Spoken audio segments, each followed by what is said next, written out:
앵커 김백준 전 청와대 총무기획관이 국정원 자금을 받는 과정에 이명박 전 대통령이 일부 관여했다는 취지로 것으로 전해졌습니다. 김희중 전 청와대 부속실장에 이어 김 전 기획관까지 이 전 대통령에게 불리한 진술을 하면서 이 전 대통령은 더욱 어려운 처지에 놓이게 됐다는 분석이 나옵니다. 이석재 기자입니다. 리포트 김백준 전 청와대 총무기획관이 입을 열었습니다. 최근 검찰 조사에서 이명박 전 대통령이 국가정보원 자금 수수에 개입했다고 진술한 것으로 알려졌습니다. 진술은 구체적이기까지 합니다. 돈을 받기 전 대통령 지시가 있었고 받은 돈의 사용처 역시 대통령이 관여했다고 실토했습니다. 검찰 관계자는 이에 대해 전면 부인하던 진술 태도가 일부 달라졌다고 밝혔습니다. 숨고르기 중이던 수사는 급물살을 타는 분위기입니다. 당장 대통령 지시 여부가 수사의 핵심으로 떠올랐습니다.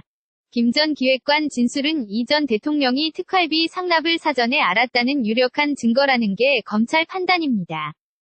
돈을 어디에 어떤 목적으로 사용했는지 여부도 조사 대상이 될 전망입니다. 사용처 규명은 뇌물죄 성립의 필수 요소입니다. 김 전 기획관은 국정원 측으로부터 4억여 원을 받은 혐의로 지난달 17일 구속될 때까지 혐의를 일관되게 부인했습니다. 하지만 구속과 함께 조금씩 입을 열기 시작했습니다.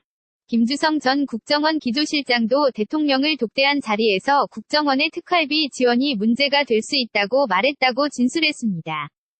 김희중 전 대통령 부속실장은 국정원 직원으로부터 10만 달러를 받아 2011년 김윤옥 여사 측에 전달했다고 진술했습니다. KBS 뉴스 이석재입니다. 앵커 김백준 전 청와대 총무기획관이 국정원 자금을 받는 과정에 이명박 전 대통령이 일부 관여했다는 취지로 것으로 전해졌습니다.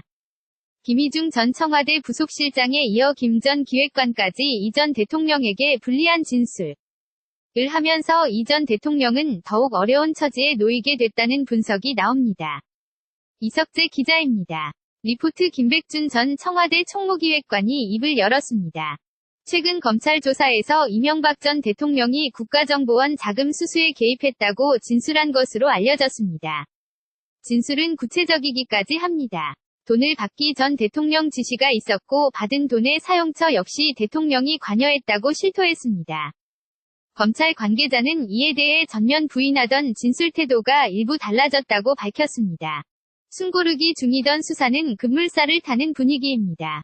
당장 대통령 지시 여부가 수사의 핵심으로 떠올랐습니다. 김 전 기획관 진술은 이 전 대통령이 특활비 상납을 사전에 알았다는 유력한 증거라는 게 검찰 판단입니다. 돈을 어디에 어떤 목적으로 사용했는지 여부도 조사 대상이 될 전망입니다. 사용처 규명은 뇌물죄 성립의 필수 요소입니다. 김 전 기획관은 국정원 측으로부터 4억여 원을 받은 혐의로 지난달 17일 구속될 때까지 혐의를 일관되게 부인했습니다. 하지만 구속과 함께 조금씩 입을 열기 시작했습니다. 김주성 전 국정원 기조실장도 대통령을 독대한 자리에서 국정원의 특활비 지원이 문제가 될 수 있다고 말했다고 진술했습니다. 김희중 전 대통령 부속실장은 국정원 직원으로부터 10만 달러를 받아 2011년 김윤옥 여사 측에 전달했다고 진술했습니다. KBS 뉴스 이석재입니다.